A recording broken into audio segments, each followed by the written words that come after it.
It always starts the same way.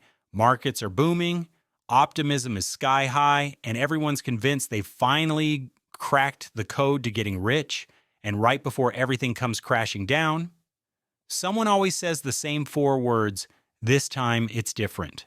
Legendary investor Sir John Templeton, who grew his portfolio at an astonishing 15% a year for nearly 4 decades, called those the four most expensive words in the English language.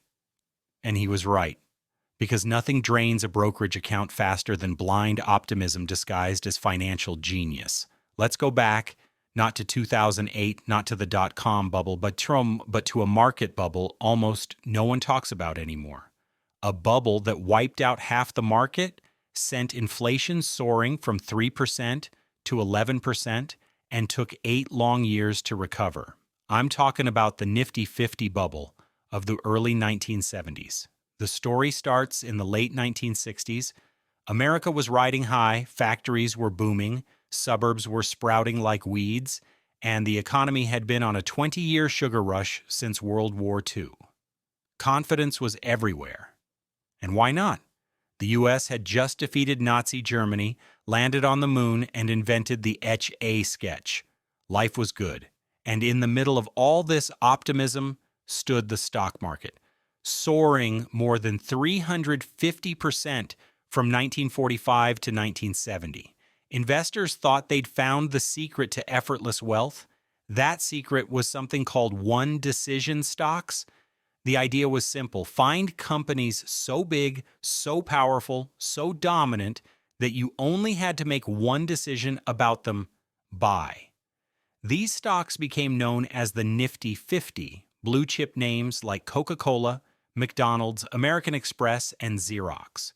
Investors believed these giants were bulletproof, and selling them was considered crazy. Here's the thing about the stock market. When something sounds like a can't-lose investment, it's almost always a grenade with the pin already pulled. By the early 1970s, Nifty 50 stocks weren't just expensive, they were absurdly priced. The average stock traded at 15 times earnings, but Coca-Cola traded at 46 times, Xerox at 49, McDonald's at 86x, Polaroid at 90 times. These valuations weren't just optimistic, they were delusional.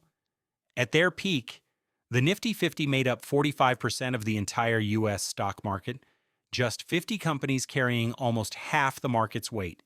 Then came 1973. Oil prices quadrupled. Inflation surged past 11%, unemployment doubled, and President Nixon finally cut the dollar loose from gold, ending the gold standard for good. The market collapsed. Over 2 years, it lost 50% of its value, the worst crash since the Great Depression. The so-called one-decision stocks became no-good decision stocks. Coca-Cola fell 60%, McDonald's dropped 70%, Polaroid collapsed more than 90%. And unlike modern crashes, this wasn't a quick recovery. It took 8 long years, until 1981, for the market to claw its way back. For nearly a decade, investors were trapped in financial purgatory. The dream of eternal growth had turned into a slow, grinding nightmare. Fast forward to today. Mark Twain once said, "History doesn't repeat itself, but it often rhymes." And right now, the rhyme is unmistakable. Back then, 50 companies made up almost half the market. Today, 7 companies, Apple, Microsoft, Amazon, Google, Meta, NVIDIA, and Tesla, make up over 1/3 of the entire S&P 500. The Magnificent Seven, each a modern empire, each with billions of loyal customers, and each priced like gravity doesn't exist.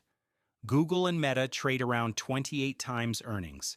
Amazon at 35x, Apple at 37x, Microsoft at 38x, NVIDIA at 50 times, and Tesla at a staggering 247 times. Sound familiar? Investors today tell themselves the same story investors told in 1972. These companies are different.